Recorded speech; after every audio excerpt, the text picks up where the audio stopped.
আল্লাহু আকবার। ফিলিস্তিনের গাজা উপত্যকা বুধবার যেন মৃত্যু নগরীতে পরিণত হয়েছিল। সারাদিন জুড়ে ইসরায়েলি বিমান বাহিনীর তীব্র গোলাবর্ষণে প্রাণ হারিয়েছেন কমপক্ষে ১০৪ জন ফিলিস্তিনি, আহত হয়েছেন আরও অন্তত ৩৯৯ জন।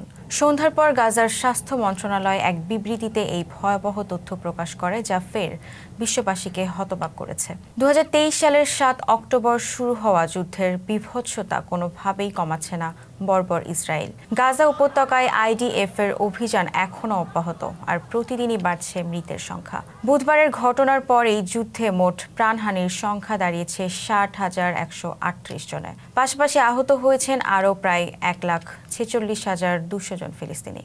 ১৫ মাসেরও বেশি সময় ধরে টানা অভিযান চালানোর পর যুক্তরাষ্ট্র ও মধ্যস্থতাকারী অন্যান্য দেশগুলোর চাপে বাধ্য হয়ে গত ১৯ জানুয়ারি গাজায় যুদ্ধবিরতি ঘোষণা করে ইসরায়েল। কিন্তু বিরতির ২ মাস শেষ হওয়ার আগেই চলতি বছরের ১৮ মার্চ থেকে শুরু হওয়া দ্বিতীয় দফার অভিযানে গাজায় ইতোমধ্যে নিহত হয়েছেন আরও ৮,৯৭০ জন এবং আহত হয়েছেন ৩৪,২২৮ জন। এমনকি কিছুটা বিরতির পর আবার শুরু হওয়া এই হামলা যেন আগের চেয়েও ভয়াবহ।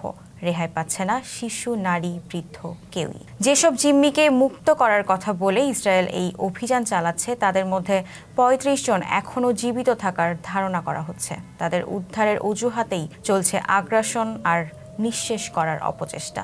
আন্তর্জাতিক মহল, জাতিসংঘ এবং বিভিন্ন মানবাধিকার সংস্থা একাধিকবার আহ্বান জানিয়েছে এই হত্যাযজ্ঞ থামানোর জন্য। ইসরায়েলকে আন্তর্জাতিক আদালতেও দাঁড়াতে হয়েছে গণহত্যার অভিযোগে। তবু যেন নেতানিয়াহুর আগ্রাসনের পিপাসা থামছেই না। তার ভাষায়, হামাসকে নির্মূল এবং জিম্মিদের মুক্ত করা ছাড়া এই অভিযান থামবে না। ছিলাম জান্নাত ইলিয়া। ফেস দ্য পিপলের সাথে থাকার জন্য ধন্যবাদ।